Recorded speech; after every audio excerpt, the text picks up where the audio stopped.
Again, watch your microphones. I'm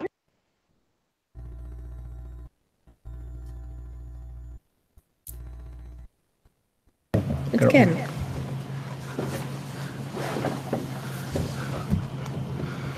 Let's see how many likes I get on the job update thing. Oh, there. Hey, it's me. Speaking of jobs, did you happen to get an email from someone about Yes, and I will fire it right back. Oh, did he get back to you? He did. Nice. Yes. I'm interviewing with him on Wednesday. Wonderful. I have to withdraw all of my applications now.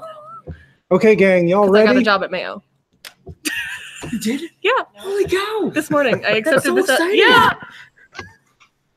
Wow! Congrats! I know. This is the time of year when everyone's getting jobs and they're all excited about it. So. Holy cow! Anyway, yeah, no, I posted on Facebook. Oh, congratulations, Katrine. Yeah, no, I've been trying to I posted on Snapchat. Okay, we're gonna get started here. Those of you just showing up, there's a link at the bottom of the Moodle's page that you can follow to get your face up there if you want.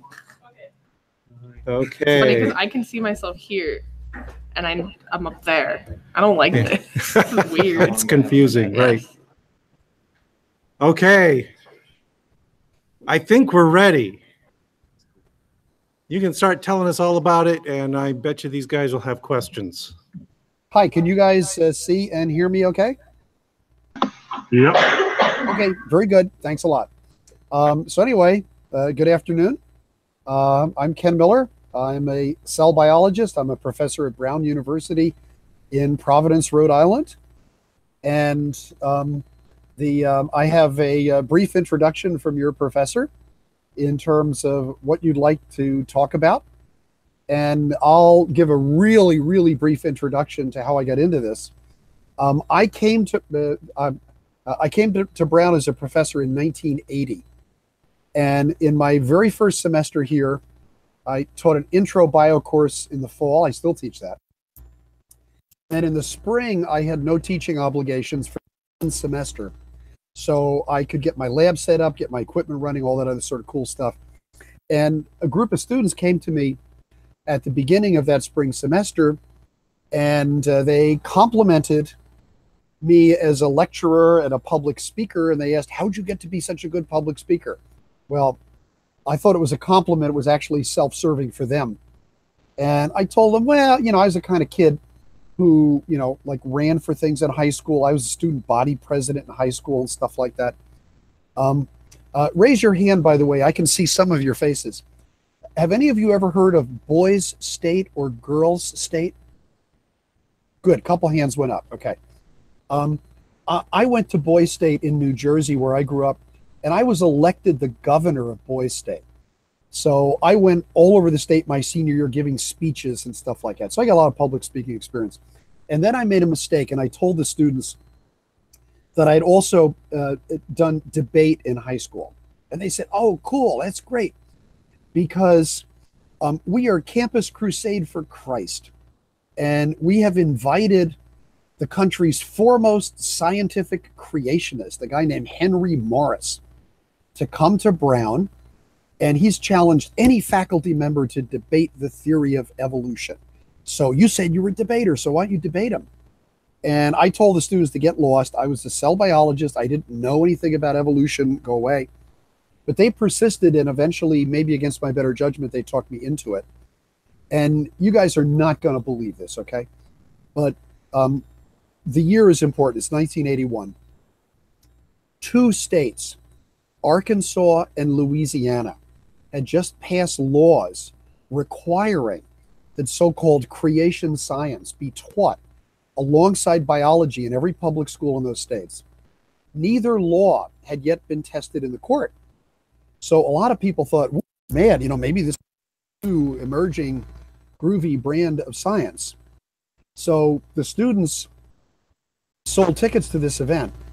And when they sold over 200 tickets, they had to move it, to nice lecture hall. When they sold over 500, they realized they got to switch. They got to move it to an auditorium. And when they sold over 1,000 tickets, they panicked because we don't have a room that can hold 1,000 people. And finally, they decided what to do. It was very clever. they moved the debate to the ice hockey rink, which is the largest, the largest room on our campus. It holds about 3,000 people. And more than 2,000 people came to this debate. I just couldn't have believed it. And just so you guys can see it, I'm going to pop out of the headphones for a second.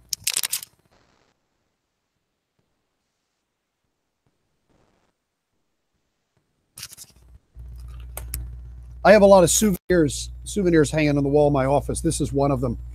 This is actually the poster that they used to publicize the debate. Really, really sort of interesting. We got a skull there. We got things in the background. A lot of good graphic design went into that.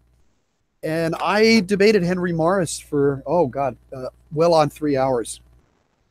And I was terrified going into this, and I over-prepared. And the way I prepared was I looked up every single little argument, some of them vexing and some of them kind of silly, that he had used in one of his books or one of his lectures to argue that the Earth is 6,000 years old, that evolution is impossible, that human beings show no sign of having common ancestors with other organisms, and that evolutionists are just a bunch of liars and hoaxers, and they're not really pursuing science. They're just pushing a social agenda that is designed to destroy the family and degrade society.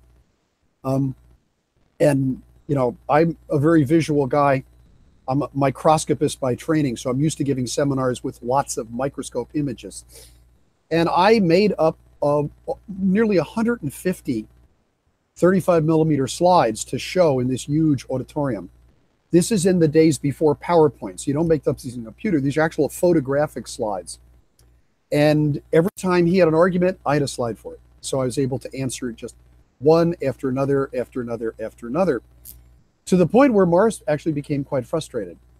And he paid me a very sincere compliment, which is in his in-house newsletter, he said he thought I was maybe one of the most effective debaters he'd ever encountered. Well, I was happy I was a good debater, but I was even happier that I was able to connect with the majority of the audience. And I think the audience was about 50% students from my university and about 50% people from the community.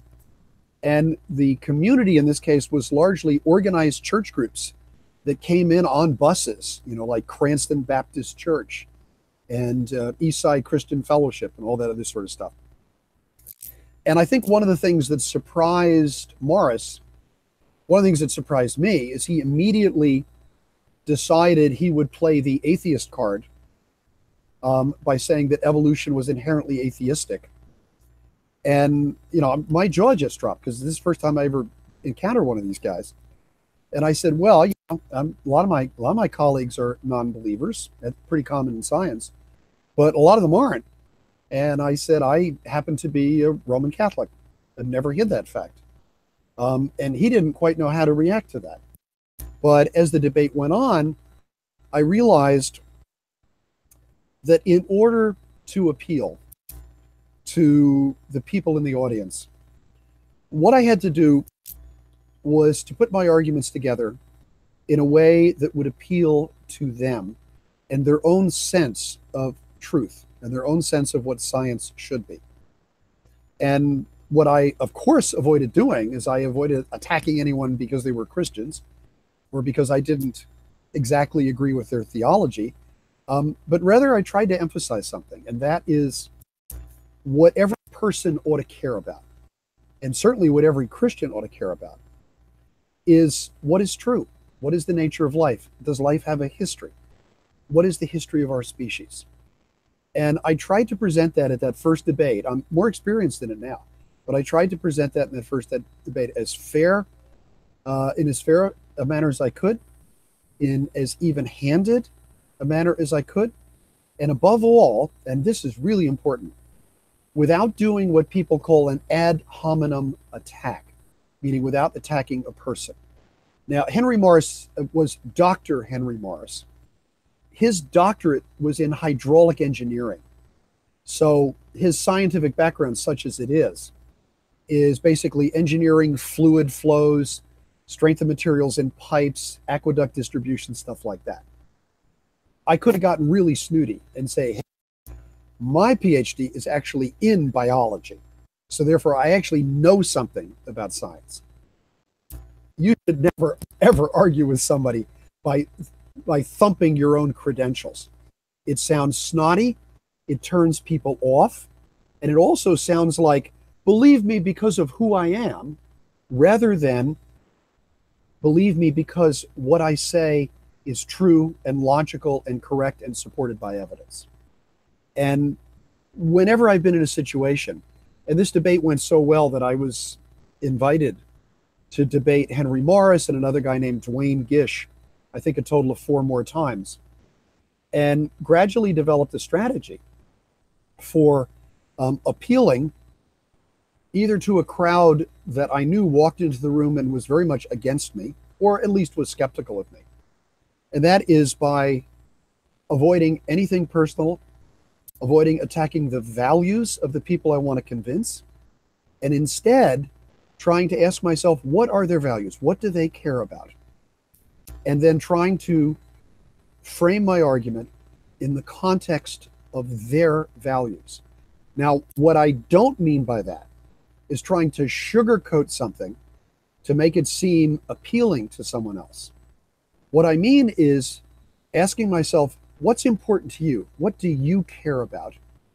And then explaining why the values that you have actually demand that you be open-minded to the science, that you look at the evidence fairly, and that when you do, you're going to come to the same conclusion as the skeptical scientific community. And I have always found that to be an appealing way to deal with people. And you don't always convince them. So the first thing you have to realize is you don't convince people who are your genuine antagonists. But I've always believed that in a public gathering, 75 to 80% of the people like to think that they are genuinely open-minded. They may not be, but they certainly like to think that way about themselves. And therefore, even if you can't convince those people of the point of view that you're advocating, at the very least, you can convince them that you're not the devil, that you are a person of goodwill. And if you can get at least to that point where people might say, well, you know, I do kind of disagree with what those scientists say about evolution and stuff, but it's obvious that, you know, they're sincere, they're trying real hard. They're not in this because they're out to get religion. Rather, they're in this whole enterprise because they want to understand how the world works. And I've always felt if I could get that far with an individual or with a group, it's positive. It's a good thing. Opening statement. I'm finished. Questions? Things you guys want to discuss? Tell me about it.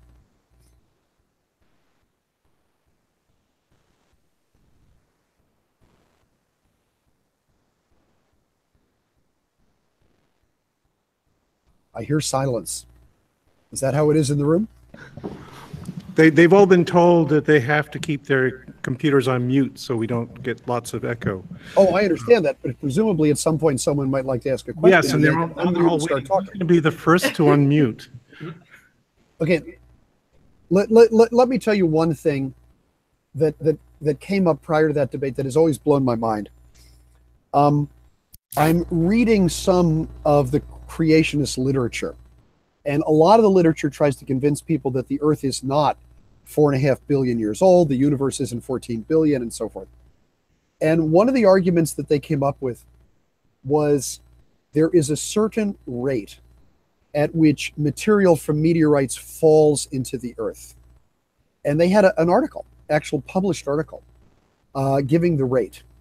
Now, if you take the number in this peer-reviewed article and you multiply it by about 4.5 billion years, you would come to the result that there should be about 130 feet of meteorite dust that has accumulated on the surface of the Earth over 4.5 billion years. Now, obviously, we have rainstorms. If there was that much dust, it would have been washed to the sea and stuff like that. But as the creationists pointed out, that's not true on the moon. And the moon, by evolutionists, is supposed to be the same age as the Earth.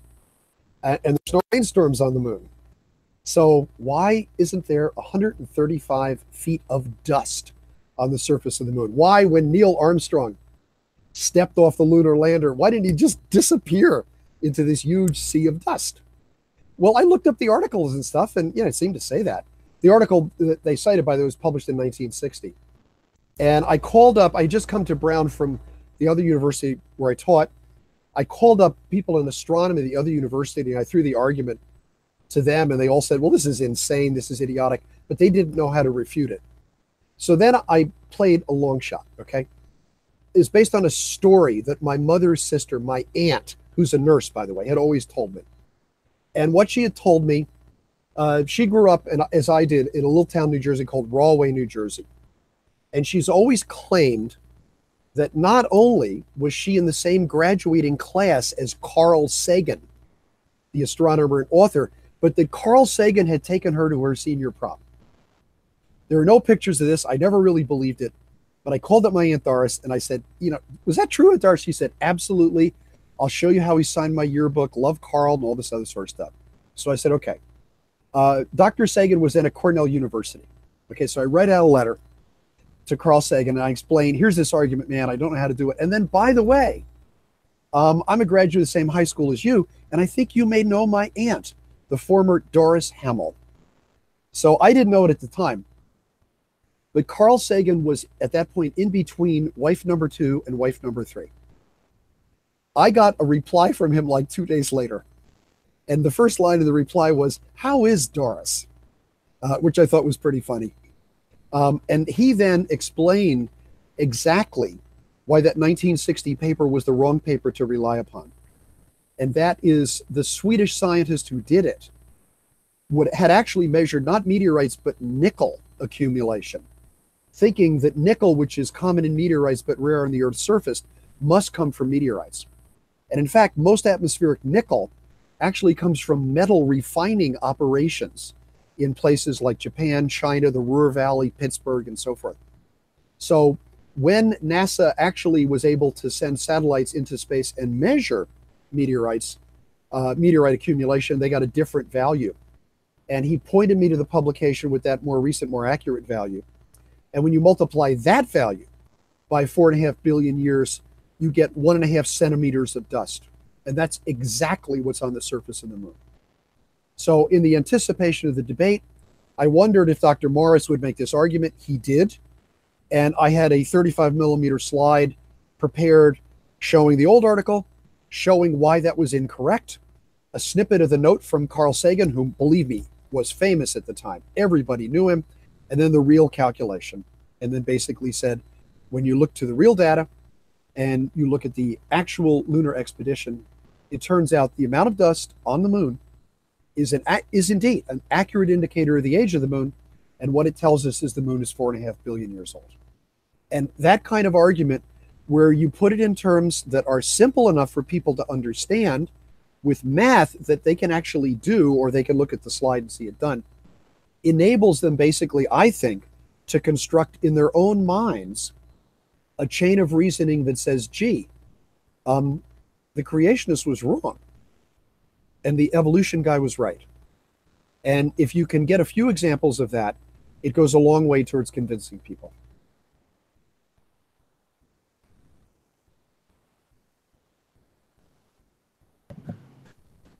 Yes. So I have one comment, and that is, I agree with you that debaters shouldn't stand up there and announce their credentials and think that that's sufficient to trump the other guy. Yep. And I agree with you 100%. I don't do that either. I know you don't. Yeah. Yeah, but the other side does. I was in one debate where the guy got up there and spent a half hour explaining all 9 of his degrees. And I don't know if have you seen Eric Coven's new movie about Genesis? In my own effort to guard my sanity, I try to avoid anything that comes out of the Hovind family. Right. So, no, I haven't. I hope you can review it for me so I don't have to. Yeah, I've actually got a YouTube video up about it because I'll check it out. Okay. And one of the most amusing things is when there's one creationist by the name of Jackson who gets up And he starts saying, well, unlike most evolutionists who only have 1 degree, I have 4 degrees. Good for you having all that money. Yes. None of them were PhDs, but okay. Yeah. And none of them were in biology. And let me tell you something along these lines. I have a daughter who is a high school teacher. I have two. One's a wildlife biologist. The other one's a high school teacher. And she teaches courses in U.S. government and American history. And at one point, she had the students write a paper relevant to current situation about something called the Smoot-Hawley tariff, which economists all decry. They call it the tariff of abominations. And it was passed in the 1920s or early 1930s in an effort to block imports from other countries. Sound familiar? Stimulate the American economy and come out of the recession. And boy, did it ever not work. So she had students analyze that from an economic point of view. So, and she gets her papers and she grades them and hands them back. And then all of a sudden she gets this long email from someone who identifies himself as the father of one of the students to whom she had given a C. And he starts his letter off by saying, my name is so-and-so. I hold degrees in history from this university, a master's from here, and a doctorate from here. In addition, I have done postdoctoral fellowships here. I have done doctoral fellowships there. And then, with great pride, he says, I'm inferring the inflection, I am currently an adjunct professor of history at Roger Williams Junior College. And Tracy forwarded this email to me, and she said, Dad, how should I deal with this? And I said, okay, first rule of academia is when you start banging the I have these degrees and I have this position, it's a sign of being intellectually insecure. Because if your ideas were strong enough to stand on your own merits, you'd just say what your ideas were. That really has nothing to do with it. So if Hovind is actually doing that, any psychologist would see it as a sign of weakness, and so would I. Yeah, but the problem, of course, is that you and I would agree on this, and I think most of my students would agree. That's not how you win an argument. Right. But they do it all the time, and it seems to be effective with their audiences. And I think that's true. I'm sorry to interrupt, but as you know, the Discovery Institute for years has published something they call a statement of dissent from Darwinism. And what are they up to now? Do you know, PZ? Like it's somewhere over 400. Yeah, over 400 signatures. Okay, and all these people are supposed to have MD or PhD degrees, and they all sign a statement that says they are skeptical of the ability of natural selection to fully account for the mechanisms of evolution, and they urge, careful examination of evidence for evolution. To be perfectly honest, I could sign that statement. Me too. Natural selection is not everything in evolution, and you ought to be skeptical of everything in science. I mean, that's the way it is. But the interesting thing about that is they're trying to line up PhDs to say, we got all these PhDs. The National Center for Science Education, in honor of Steve Gould, a number of years ago, decided to show how minuscule a petition signed by 400 or 500 people with doctorate degrees was, by having a similar thing called Project Steve. And you were allowed to sign a statement of support for the scientific evidence behind evolution, but only if your name was Steve or Stephanie. That's a vanishingly small proportion of the population. But it turns out we are now way over 1,200 signatures. So we have more people named Steve or Stephanie signing it than they have all people put together.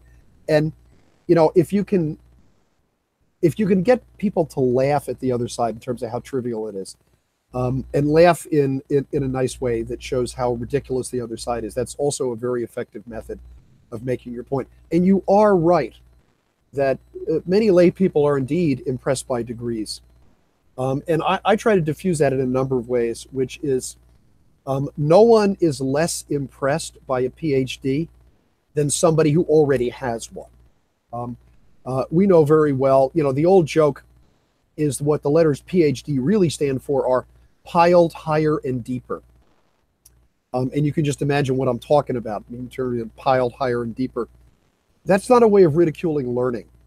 It's a way, basically, of getting people to relax and realize that the degree to which you accept an argument ought to depend upon the quality of the evidence and the nature of the logic, not on the university of the degrees and the people who peddle it. And for many people, that might be a hard argument to make. I feel like in most times, I've generally been successful in making it, in part because people have told me I don't sound like a college professor when I talk. And I suppose that's a compliment. But I think what it means basically is I'm just trying to talk an ordinary language. I'm not affecting an Oxford accent. I'm not trying to sound erudite and sophisticated. And neither should you. Science, in many respects, is organized common sense. And if you can get people to put themselves in the position of evaluating scientific evidence, I think, and I would apply this to climate change. I would apply this to issues like vaccination, about which people feel very strongly, as you know. And I think ultimately it can be a winning strategy. But again, you never convince everyone. And, you know, in terms of success in a democracy like ours, you don't have to convince everyone. Error of opinion may be tolerated where reason is left free to combat it.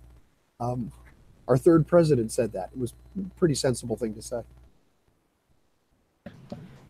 Yeah, and you know, so for instance, in that one debate where the creationist spent a half hour giving us his recital of degrees, it actually turned out interestingly, because that was a case where there was about 1,200, 1,300 people there. Most of them bust in from local churches. And afterwards, they came up to me afterwards to apologize for my opponent. They were totally sympathetic with him, but they said, oh man, he kind of blew it. You know, their rationalization, of course, was, well, he wasn't the best creationist. If you'd had so-and-so, they would have trounced you. But, yeah, PZ, do you know when I debated Henry Morris and was quite successful against him? A few months later, I was invited to Tampa, Florida, also a huge event, once again to debate Henry Morris. And this time, quite frankly, I did better against him because I was a little more experienced. And the occasion in Tampa was that I think Tampa is Hillsborough County. The Hillsborough County Board of Education had instructed the biology teachers to prepare a creation science curriculum over the summer. And the teachers were really resented this. They hadn't filed a court case, but they were very upset. So they decided, a mega church decided to have this debate, and they invited me to come down. And when I went down there, as I say, I pretty much had my way with Morris, and people realized that. And what I heard afterwards was, well, Morris is not the best debater. We have to have Miller back and have him debate Dwayne Gish, who is their really good debater. So, you know, that's a way out in some respects. But the other thing, PZ, is you mentioned the crowd had been mostly bussed in from local churches. I love to speak in front of crowds like that. And the reason I like it is... Uh-oh. Ed? We lost you. Ed? Oh no. I was going to ask him about the science. Oh, he dropped out. No. Oh, there he's he is. back. Hello, are you there? Yes, we're here. Hello. All of a sudden, in the middle of what I was just saying, Google decided to cut out and ask me to offer my password to make sure. Did you hear the part where I said I love to speak in front of crowds? Yes, that's where it dropped out. Yes. Here's the reason. I figure they all come in against me. Therefore, I can do no harm. Therefore, you know, even if I can convince them I'm a reasonable guy, and these ideas do not come from the devil. These ideas are the result of, you know, dispassionate scientific investigation just to try to figure out what's going on. I always figure I can move the needle just a little bit. So I like to speak in front of such crowds because, as I say, I figure they're 90 to 100% against my ideas. And if I can move that a little bit, terrific. Yeah, I don't mind it either, because I got a slightly different position there because I'm openly atheist. Indeed. So they're convinced I'm Satan already, and I win by not disemboweling anybody. Yeah, but when you speak, you're so mild-mannered. I don't think Satan talks like that. Okay, so that Yes, he does. obviously you've been reading too much C.S. Lewis, but I've been asked very often. Oh, whoops! I've been asked very often by students and scientific colleagues who know that I have this little trump card as a Roman Catholic that I can play. Well, you have an advantage there, but I'm an atheist or I'm an agnostic. My answer to that is A, don't hide it. B, do what you can to try to convince them that you didn't become a scientist because you were an atheist and you wanted to convert people to atheism. That's not the goal of any of us in science. Some people, like our friend Richard Dawkins, I would describe very much so as sort of an evangelical atheist. Richard, I know from talking with him directly, and I consider him a friend. He would love to save my soul from Catholicism. And he's tried to some extent. But not for a second would Richard say that the reason he became a scientist was because he wanted to convert people to atheism. That's simply not in the scientific agenda. And I think if you can be open and honest about that, it's certainly possible for a non-believer to speak to an audience of Christians and still make the necessary scientific points.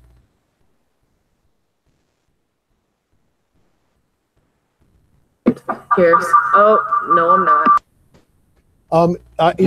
We'll try this. You know what's happening, Katrine, is that your own microphone is picking up what you're saying, and Yeah, then it's yeah. reverbing. This'll work. I think we're That just gonna sounds go off the big giant mic here. So this is. I can hear you just fine. Go for Oh, it. good. So this is, I guess, kind of in lieu with like science communication, but are you aware of the recent tweet about science literacy from Neil deGrasse Tyson? No, I'm not. Tell me about it. Oh, okay. So he recently tweeted, I'm going to quote him here, so pardon my French. Science literacy empowers you to know when someone else is full of shit. So I guess this is kind of relevant because like when you're speaking to these groups of people that are, you know, busting from churches and from the general community that like maybe aren't as knowledgeable about science, like just because you know more doesn't mean that you're like all high and mighty or like you have your 7 degrees and you use that to Absolutely. try and like argue that you're going to win the argument because you're literate in science and because you have your so many degrees. Like that's just not an even playing field, I feel like. Yeah, I try to keep 4-letter. I'm on Twitter too, to a limited extent, and I try to keep 4-letter words out of my tweets.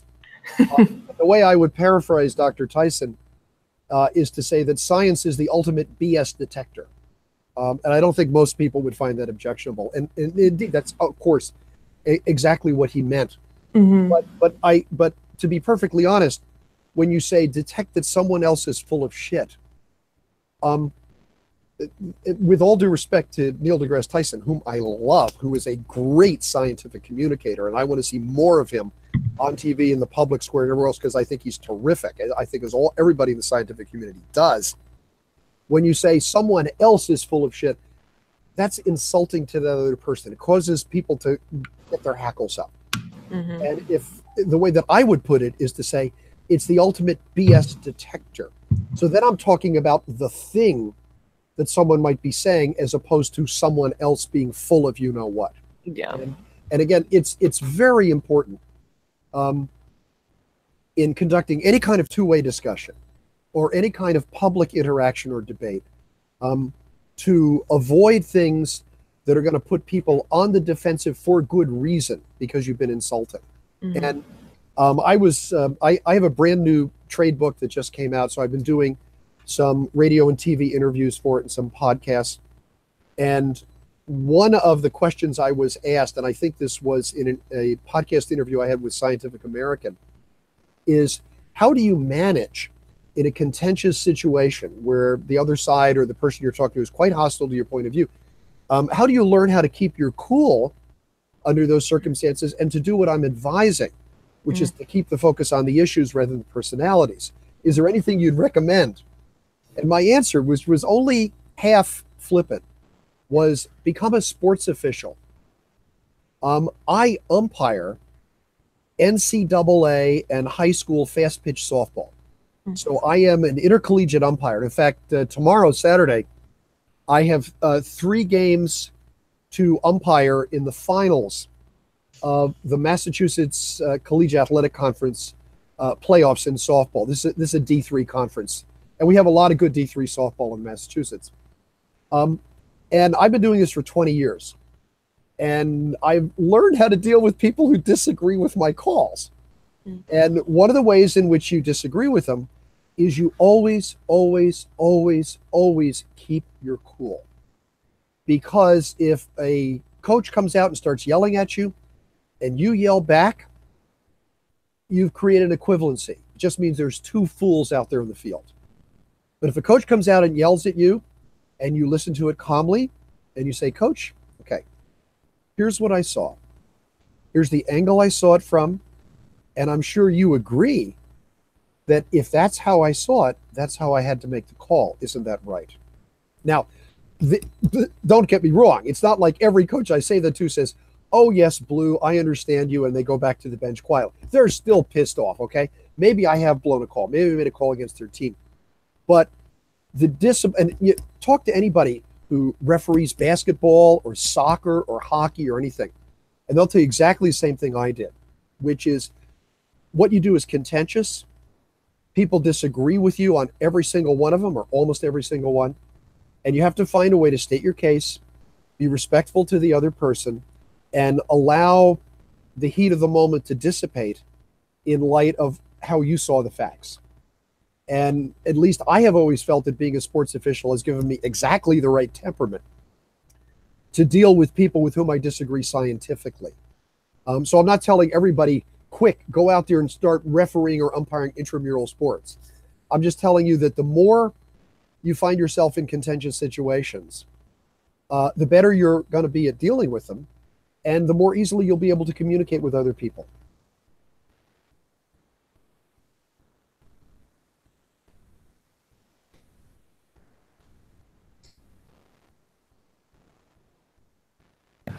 They're being shy. I know, I can tell. Yeah. You obviously have them. You obviously have them all intimidated. Yeah. So let me add one thing about Neil deGrasse Tyson. Another thing about him is I've had these conversations with him, and I know Richard Dawkins has also had these conversations with him. He absolutely refuses to be pegged. So he will not speak as an atheist scientist. Indeed. He's a scientist, just a scientist. I agree. He refuses to speak at Black History Months because he doesn't want to be known as that black scientist. So that's an even more extreme case. What you're talking about is don't make it your identity that's you're using as a source of authority or credibility. It's always got to be the arguments, and it's really easy to pin somebody down as if, oh, you're just speaking as an atheist or a Catholic. Completely. I bristle when I'm called a Catholic scientist. That's just really irritating to me. Or when I'm called a theistic evolutionist. And yes, I'm a theist. And yes, I'm an evolutionist. But we don't call people theistic chemists, or for that matter, theistic plumbers, or anything along those lines. And the very fact that a term like theistic evolutionist exists implies that there's something anti-theist about evolution. So when someone is not a non-believer, you have to peg them as a theistic evolutionist. And, you know, my acceptance of evolution, as I emphasize over and over again, is not because I find it congruent with my faith, even though I do. My acceptance of evolution is simply on the basis of the evidence, and that's how one has to present it.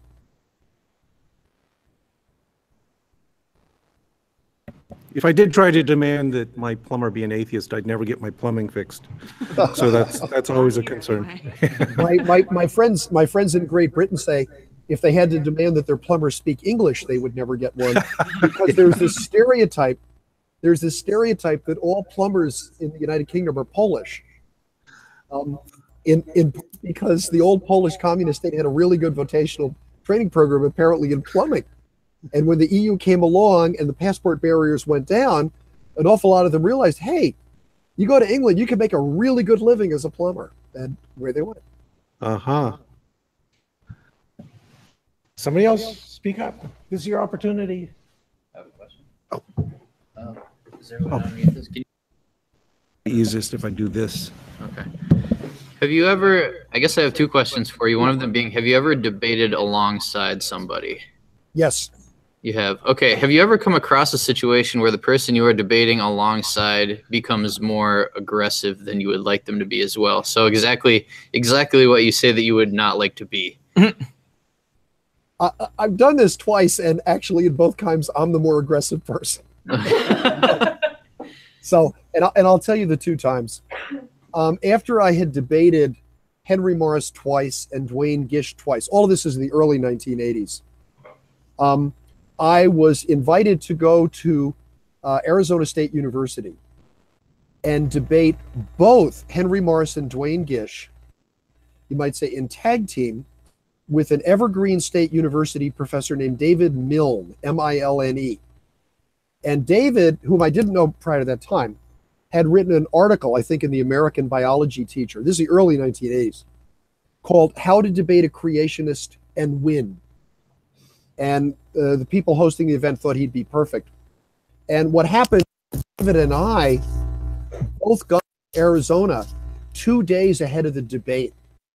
And we just sat down with a group of students and faculty sympathetic to us from Arizona State, and we planned for a couple of days. We had adjacent hotel rooms. We had a conference site at the university where we planned this. So David and I worked together so well, precisely because we had planned it that way. So in that case, we both had about the same temperament, and I think we were both equally combative. The other thing I'm remembering was there was a conference on faith and secularism at NYU, New York University, 2002, 2003, 2004. And I was on a panel with Eric Freeman Dyson, who's a physicist by training at Princeton University and also a bit of a theist. And the people, you might say, on the other side, although it wasn't a formal debate, were Ann Druyan, who was Carl Sagan's third and final wife, and Richard Dawkins. And that turned into a bit of a debate. And I have to say, I was quite a bit more combative than Dyson was. I never bothered to ask him after the debate, did I embarrass you by being overly aggressive? But Richard and I had an interesting discussion. It was actually the first time we met in this context. He and I had plenty to say to each other on issues concerning the role of religion in public life in the UK and in the United States. But we certainly have always been able to make common cause on evolution. So that sort of tempered any hostility that was there. But, to be perfectly honest, that I've been thinking about it, I've actually never been in a situation where there was someone more aggressive than me on my team, and I had to figure out how to tone them down. Okay. Sorry. No, that's good. No, that's good. I was just wondering how that would be mitigated, but in that case. Okay, I have a question now. So clearly you and I are noble and wise and really good at this. So why haven't we won? Why are there still creationists? Why are there still monkeys, huh?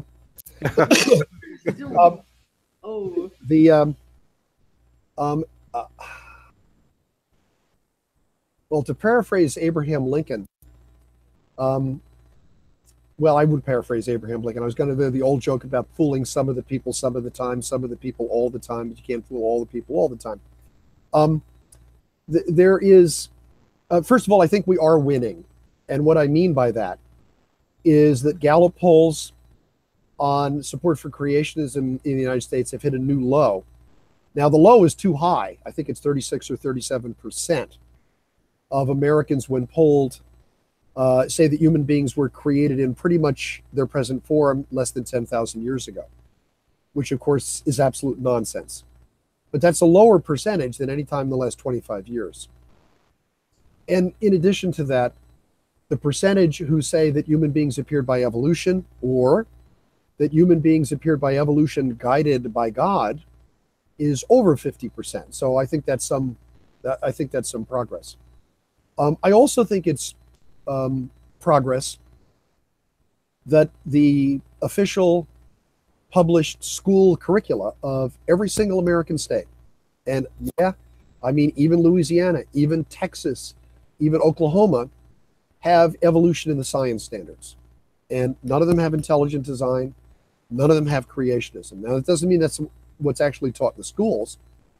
And it certainly doesn't mean that there aren't creationists, out-and-out creationists, who are high school biology teachers. I know of quite a few of those. But I think in general, the popular culture is moving in the right direction. So why haven't we convinced anybody? Everybody, okay? Well, several simple answers. Number one is religious faith. A very large fraction of Americans belong to or attend churches where preachers will tell them flat out that you accept this idea called evolution only at the risk of losing your immortal soul. And if you're a profoundly religious person, that's one heck of a price to pay. So that's pretty scary. And that's a big part of the driving force, probably the biggest part of evolution rejection. What else is there? There's always been in American culture a very strong strain of anti-intellectualism, not believing what the elites tell you. It's an American saying. I can't imagine any other country saying this. If you're so smart, why aren't you rich? And that's something that Americans say all the time. I don't think people say that in Germany or France or Japan. And there is really a lack of respect for what you might call academic excellence. And I remember right about the time when I was flying off to Pennsylvania to testify in the Kitzmiller versus Dover trial, I was on the phone with one of my British friends in cell biology, not an evolutionary biologist. And he knew what was going on in the United States. And he said, I don't understand. If this happened somewhere in the boondocks of Great Britain, we would simply dispatch a couple of eminent professors from Oxford or Cambridge. They'd go to a town meeting. They'd explain to the local people why they were wrong. The local people would apologize for taking up the time of the academics, and they would wish them well, and they would correct their errors. And he naively said, why don't you just send in a few people from Harvard or MIT or Stanford into these school boards in Florida and Oklahoma and Texas, and surely they will correct them. And I said, how much do you know about the United States?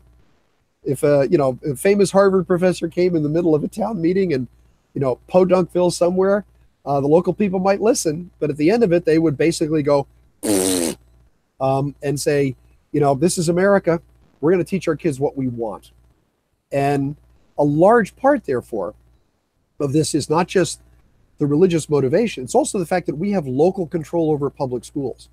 That public education in the United States, almost alone among industrialized countries, is a state and local enterprise, not a national enterprise. And that means we don't have a state Ministry of Education that trains the teachers, certifies them, and so forth uniformly throughout the country. So that's another factor. And that enables a kind of anti-intellectualism to thrive. And the interesting thing about this is that you see that same kind of anti-intellectualism in the climate denial movement. And indeed, evangelicals are overrepresented in the climate denial movement. But there's an awful lot of people who aren't religious at all, who reject the idea of climate change for economic reasons or reasons of political policy.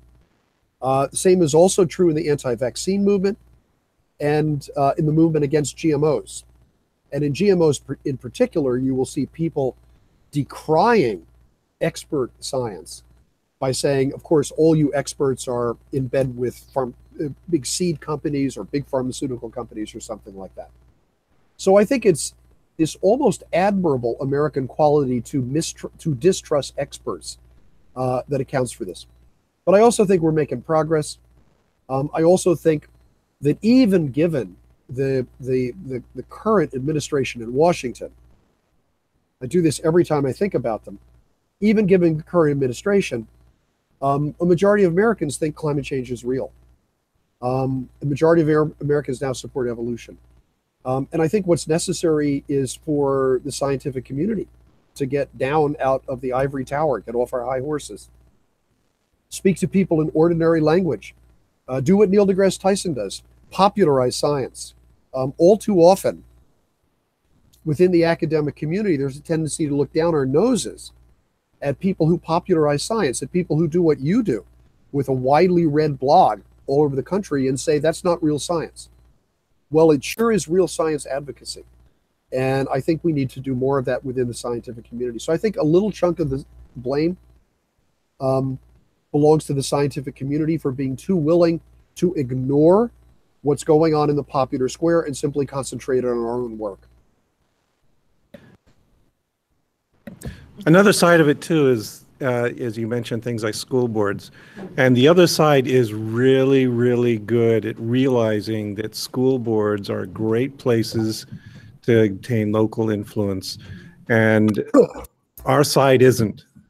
That it's really hard to convince scientists to run for school boards in most places. And another thing is that we have this kind of oppositional advocacy in our heads. So like 10 years ago, Minnesota was facing a little uprising of the intelligent design creationists. Mm. They had the ear of the governor, they had the school boards, all this sort of stuff. And it and it's okay. And it triggered this great burst of activism. So we formed Minnesota Citizens for Science Education. We were really getting out there. We were doing seminars. We were inviting teachers, and we were getting well organized. And then, unfortunately, or fortunately, the creationists got booted out. And what do you think happened to Minnesota Citizens for Science Education? It just died. Yep, it went kaput. So we haven't done anything since. So it's being able to maintain that kind of sustained effort, and also recognizing that, yeah, we're not going to win by having a scientist run for president. It's by having a million scientists run for school boards and local positions. Very, very well put. And one of the problems is most people don't pay any attention to local school board elections. So the opponents of science have realized that's a really good way to get your way in school boards. And that's exactly what happened in Dover, Pennsylvania, which is very quietly, a group of churches had recommended their parishioners vote for a certain slate of candidates for the Dover Area Board of Education. And that's how a creationist majority was assembled on that board. And when the Kitzmiller versus Dover case came about, it attracted a whole slate of people called, and they formed an organization called Dover Cares, and they ran a pro-science slate during the trial. And the pro-science slate completely took over the Board of Education, seated a pro-science board, basically got rid of this sort of nonsense. But my last visit to that part of Pennsylvania, Dover Cares has dissolved, exactly as you'd said, simply because they don't see the challenge. And, you know, being involved as a scientist in public affairs is extremely important. And a large part of that has to do with the scientific community itself. The other thing is, not all of you guys and gals are going to be scientists. I know that. But hopefully from your own scientific training, you're going to take away from UMM an appreciation of the value of science, an understanding of the need to be an advocate for science, to speak up for effective science education in your community.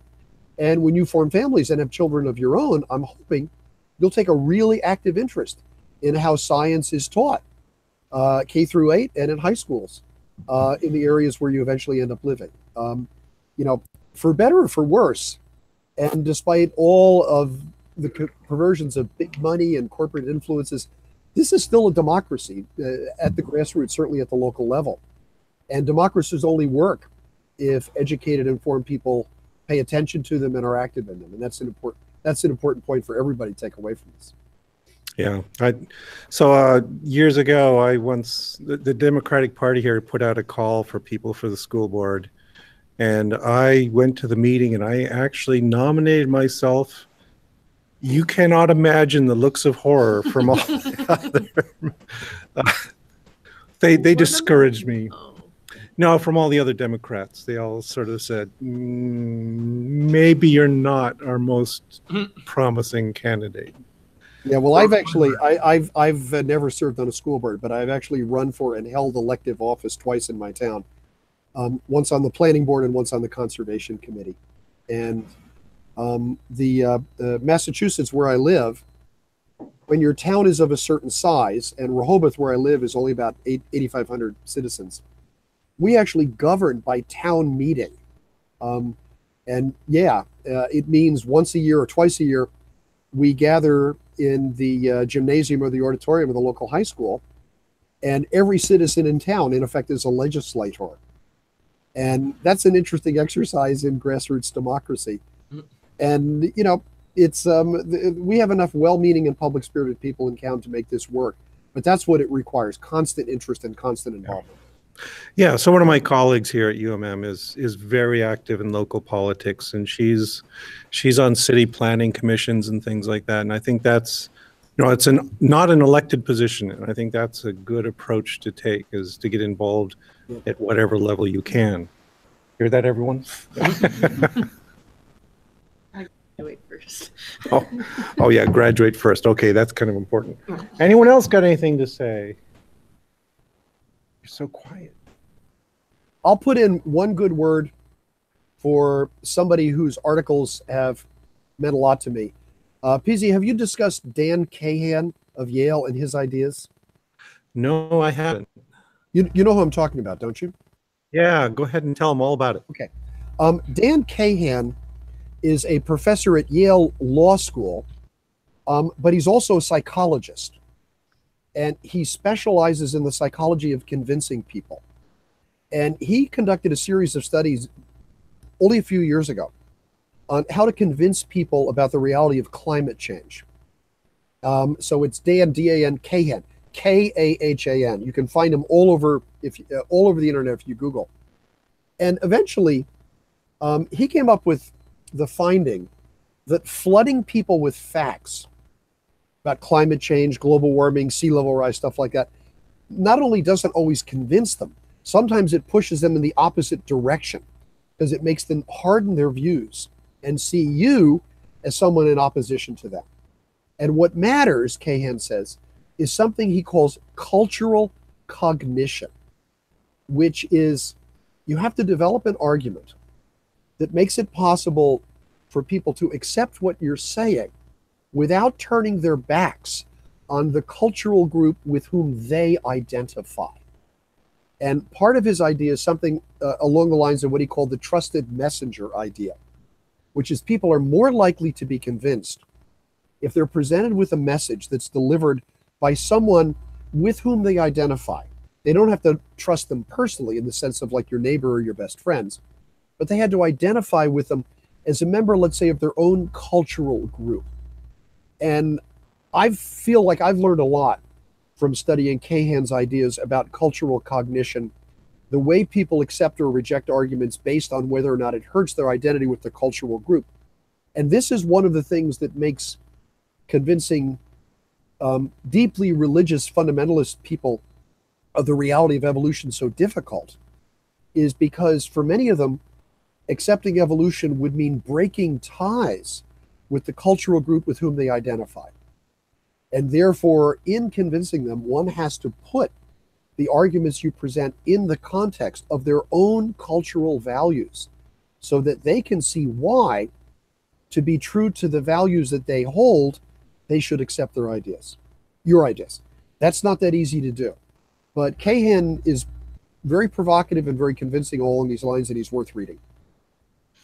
Yeah, and it's one of our problems is that so many of the science advocates I know and hang out with are they don't like that soft stuff, you know, psychology, sociology, philosophy, all that humanistic stuff is just getting in the way, as we got to get the facts out there, and that'll persuade everybody.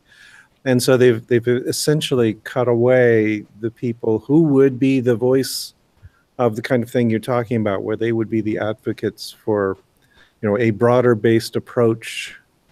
Because really, you know, this is a skewed group here. These are all science majors, and they're all upper level science majors. And there's a whole other side of campus that are just as important, and we gotta convince them not just that they should agree with us, but they should be on our side and helping us out. And we don't do that by alienating them. Indeed. Yep.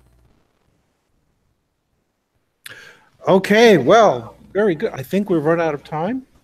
I think so too. And Everyone say thank you. Thank you.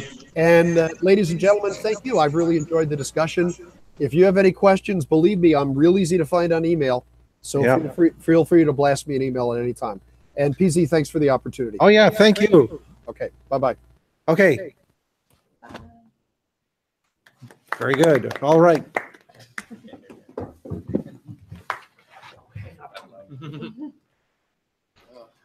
Did you talk about the final on Wednesday at all? The final. Like, I don't want to be that person, but.